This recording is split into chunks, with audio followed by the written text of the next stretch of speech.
we're talking about our last story. Rapper and social media sensation Amy Luciani has taken to social media to talk about her marriage, the drug abuse by her husband, and also how her child was taken to Child Protective Services, about everything that is happening in her marriage at the moment. Let's take a look.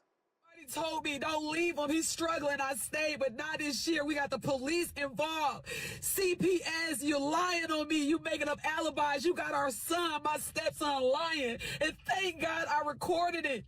And he innocent in this, but you said just to protect yourself, you would take anybody out, including me, and I can't let you do it no more. I don't want to share the dirty secrets. I don't want to go out like how everybody else did this man. But I got to protect myself. Now, I'm uncomfortable. Now, I don't know what is going to... I don't know. I'm uncomfortable. This man has the money. This man controls it all.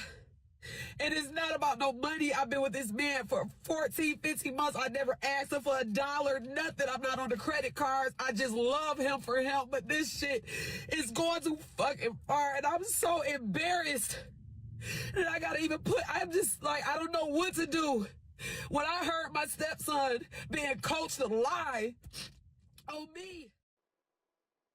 Wow, I hope that things are worked out between Dwight Howard and Amber Rose. Well, my name is Daphne Flashley. Also, I said this month you can call me Aja from Poma. It's going to take a lot for me to, let that sink in. But yeah, we're going to get into that. This is all we have for you today on MX Breakz on MX24 TV. I'll come your way same time tomorrow with more stories trending in entertainment, news, food, fashion, and so much more. See you.